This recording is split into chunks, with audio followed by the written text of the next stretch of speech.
Hi everyone, we are going to be colouring in this cute little wooden box of flowers today. This is from the Worlds of Flower page we've been working on with all the shelves, etc. And we are going to start actually with the wooden box because I think it could be a fun place to start.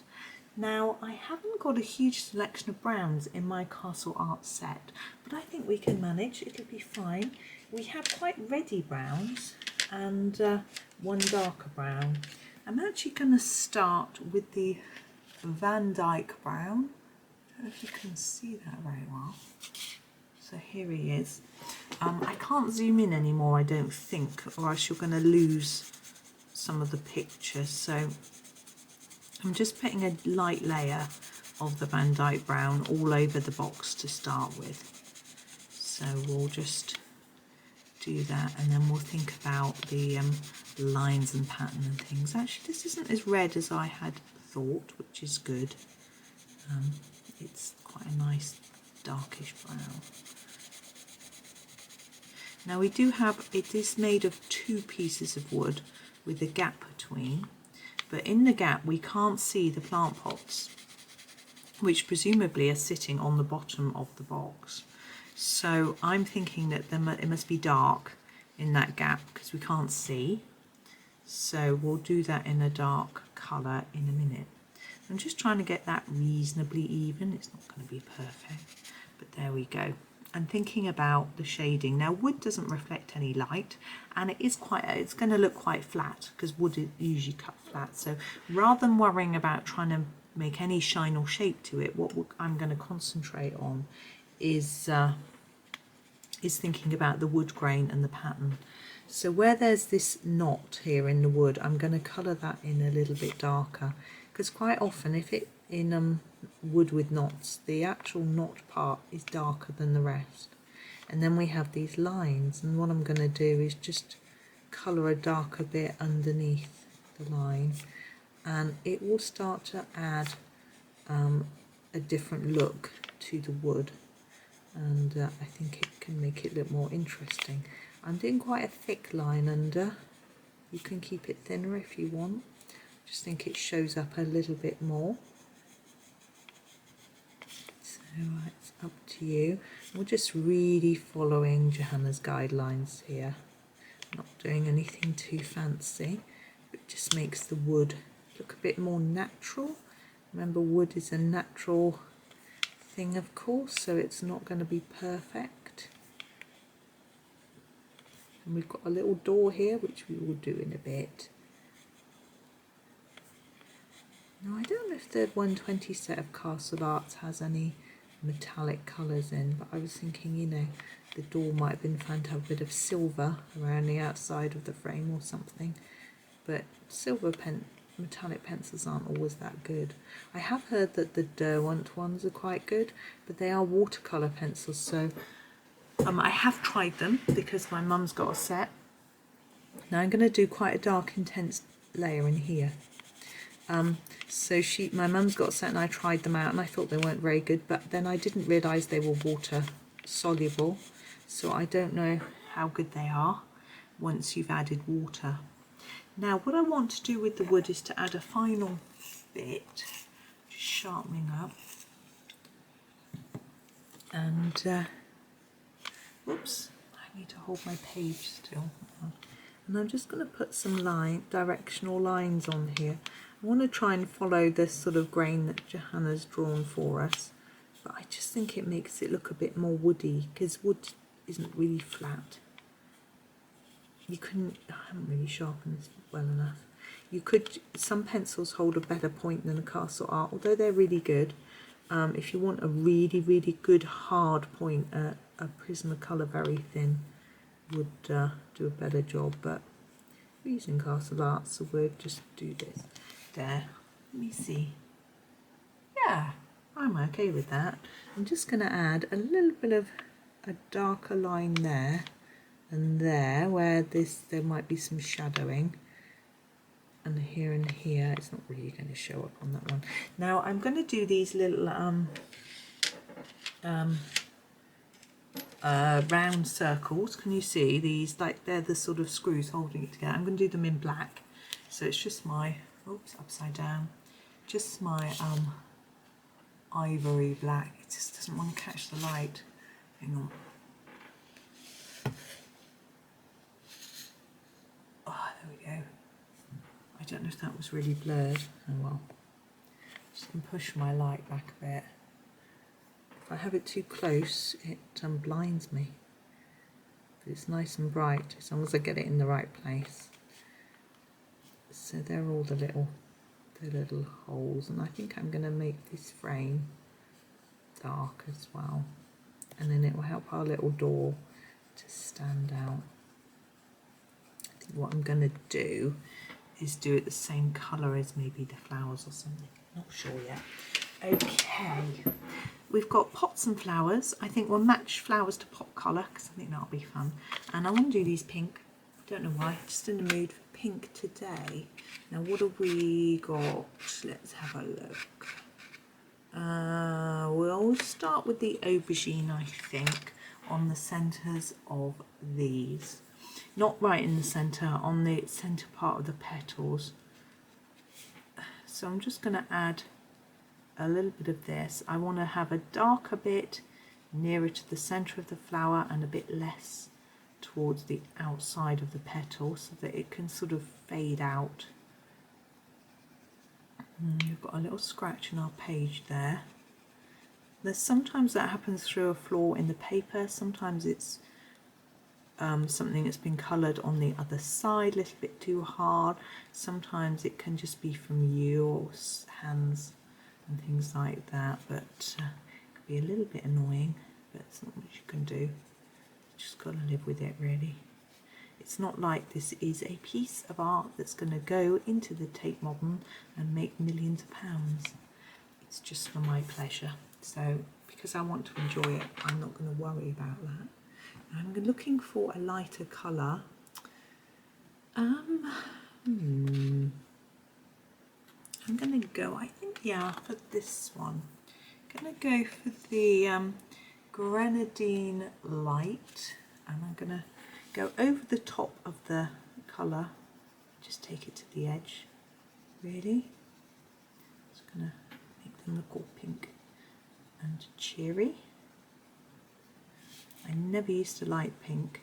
When I first started colouring, all my pinks were hardly used. And then I got this book, my first copy, this is my second copy, and I was doing flowers and I was thinking, well, pinks. So I started discovering how not all pink, like this colour is quite a bright Barbie pink really, isn't it? But I discovered that in the polychromos there are pinks that aren't so brash and bright. The carmines and things like that, they're quite, and the there's some that are more orangey, and so I realised that you can get really different types of pinks, and that encouraged me to start using them really. And I also found a lovely colour. I found some lovely pictures coloured in pink by various people. Again, that sort of encouraged me to start using them. But I actually find the pinks in these Castle Arts are nicer than the ones in the polychromos. There are a few really nice ones in the polychromos, but I particularly like some of these. So, you know, but it's all a matter of very personal taste, isn't it? Now for the centres of these, I don't want to go yellow. It's a bit traditional sort of thing, but no, I'm going to go purple. My favourite purple, Purple Lake Deep. So I'm going to try to make it a little darker on the outside and lighter towards the middle. It's quite a small space, quite tricky to do, but I had a go. We'll see. Now leaves, to go with a pinky purple, I'll find a bluey green seems to work better. So I'm going to grab the Pthalo Green. Whoop, it's not going to light up very well for you. I don't know if that worked.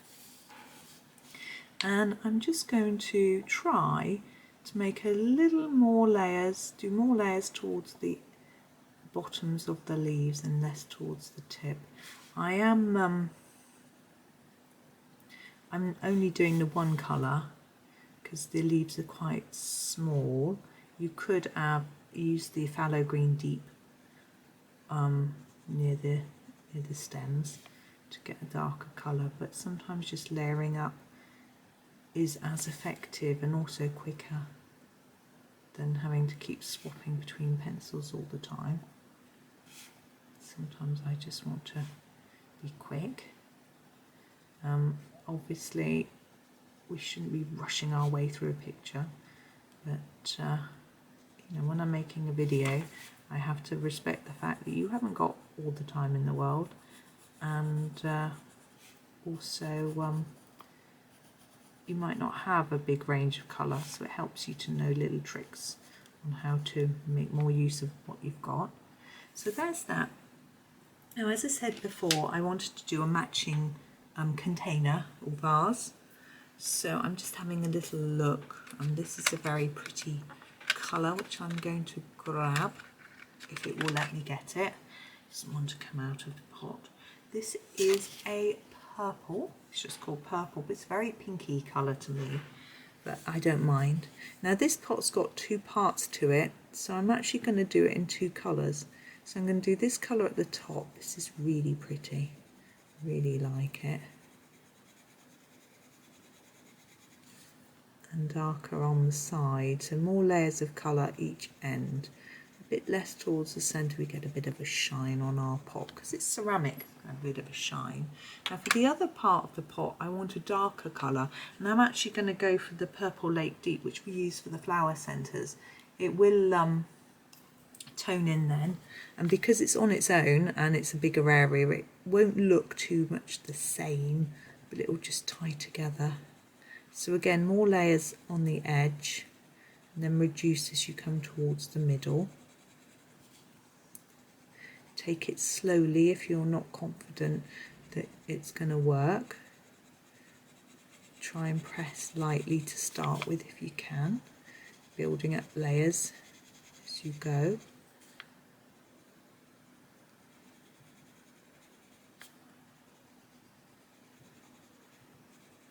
There we go.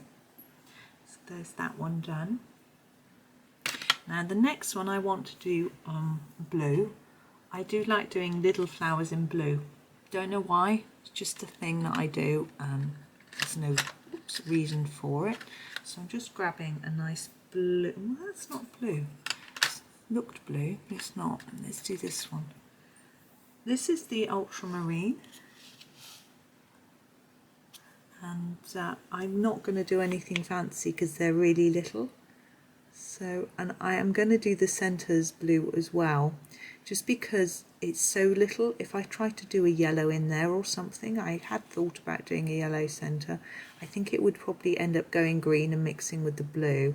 So I'm going to keep it simple for myself and do it all blue. I do honestly think it would look nicer with the yellow centre, so if you're up for it, do it. Of course you could do it in a yellow Posca pen, the centre, and then you wouldn't need to worry about it going green because it would just sit right on top. But I'm just going to do it all blue, and we'll do the pot in blue as well. Now the stalk of this looks quite woody, but I'm going to do it green because I don't think flowers grow on a tree, like a woody branch sort of thing. But I think I'll go for a sort of greeny browny tone. So if we go this Oxide of Chrome, you can see it's a sort of more browny tone to it. So I'm going to do all of this very carefully. We've got some leaves on here too. I'm just going to do it all the same. I think it will work better like that. You could do the leaves a different colour if you wanted, but from the stem and the leaves on the plant's the same. That's what I was thinking. It keeps it easy for me and for you. Keep it the same. Now our next one, which I can see out the corner of my eye as I'm colouring this bit, has no flowers. So that's interesting. But we're going to do the pot for this one, as I say, blue. I'm going to do a light blue. Don't have a lot of dark blues. We have lots of light blues, so we'll do that. Use this one, the Cerulean Blue Light. Excuse me. And I'm just going to do a light layer first. It's quite a vibrant colour, isn't it? My idea is to try, like with the other one, get a bit darker on the edge. Try and give it a bit of a shine. There we go. Now our last one, as I say, is just green. I'm going to use a couple of greens because I think it will make it more interesting. I'm going to start with the Castle Green Deep. Oh, it's not going to show up very well. And I'm going to do the stem. This is quite thin, but I want quite a lot of colour on there. I'm trying to find a sharp edge on my pencil. There we go. And for each leaf, I'm going to put the darker part here and then just fade that up.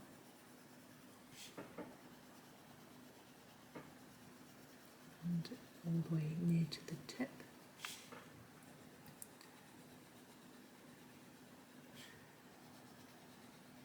Now, I've been doing a few Halloween type themed colouring pictures lately. Trying to think about doing one a day. So because I've got 2 videos a day, some days, then some might be Johanna Basford, some might be something else.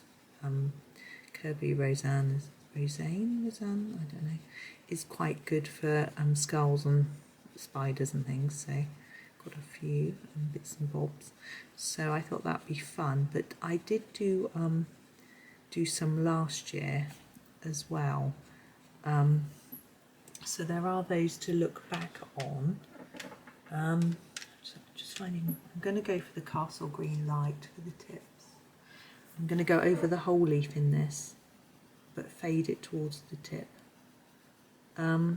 So you can look back for those. I do have a Halloween playlist on my YouTube page, so you can find them. And last year I did Johanna Basford's Ivy and the Inky Butterfly Halloween free download. I don't know if many of you would have done that. It's quite an old one actually. She's brought it out when the book came out actually. And I did various bits of the page. So I did the pumpkin, the gravestone, the cauldron. I also did the door and the window, just because sometimes doors and windows are a little bit tricky. And the sky actually I did. So there's those to look out for, and then there are new ones for this year. So I thought it'd be fun. We don't really celebrate Halloween in my family very much, but I thought, well, just because I don't doesn't mean that you don't want some Halloween fun. So that's why I had a go. This is a Venetian red, and I'm going to do the pot. I just thought it would balance out the colour if we did something reddy orange. So we're going to use the same technique, but I'm going to do this lip a different colour. Because this plant is quite plain, we'll just make this one look a little bit more interesting. So putting the layers up on the edges like always, and then less in the middle.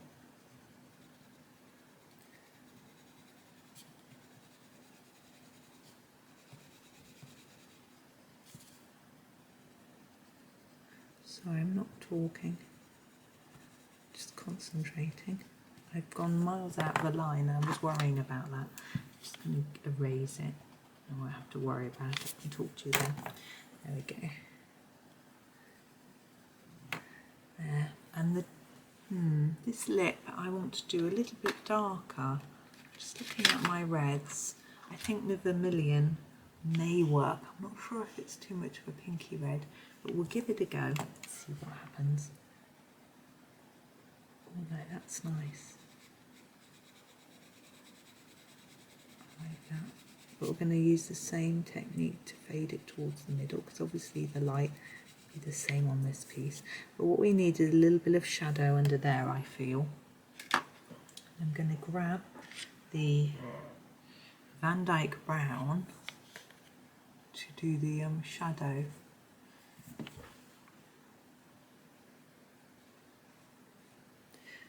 When I do a shadow and I faded the colour, I try to make it darker on the edges. It's quite difficult, but I do my best.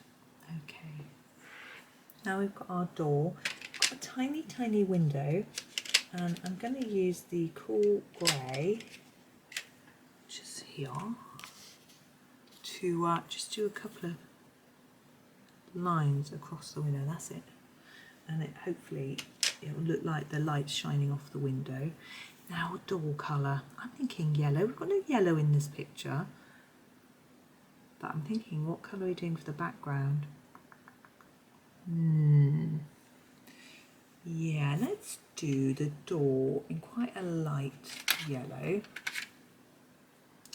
This is the golden yellow. Do the door in there. I wanted it to really stand out, but actually this golden yellow is quite pale. But I think it will stand out because it looks quite different to the brown. I'm going to put quite a few layers down so that it builds up a bit and you can see the colour. There we go. Now the background I've decided to do, oops, I can't get it out, in the brilliant yellow colour. It's quite an orangey yellow. And just going to have a go at it. Now you notice normally I do the background first, but I decided to do it last on this one because I wasn't really sure where I was going colour wise, and also because there's a lot of detail, and I can take my yellow right over the top of the bits that I've coloured. It won't show up because it's such a light layer, and make sure I don't miss any bits, or as much, do my best anyway, not to miss any bits. See, I don't want to go over the blue too much, I don't want to turn it green, but it's quite forgiving because I'm pressing lightly and that's quite burnished in. That helps a lot. So it makes it a lot quicker actually, doing this last. I still haven't decided what colour to do between each of these squares, but it's probably going to be black or gold or silver with a gel pen. The problem is that if I use a gold or silver gel pen, then when I try and get a gold or silver effect with pencil, like I have with the watering can and the scissors and other things on this page, it won't look as effective because we've got actually something that's properly shiny. So it might be better just to go with a black, or even a different colour like a purple or a blue or green. No, but I'll have a think. I'm quite limited in my colours of pens actually, although I've got fine liners, but those are a little bit risky. I have had them, I was using them the other day and they bled through the page, so I get a bit scared. Okay, I think I'm going to leave that there. I think it's quite cute. I think we'll probably do with a little bit more in there, just looking at the picture. But anyway, I'm going to leave it there. Thank you so much for watching and happy colouring.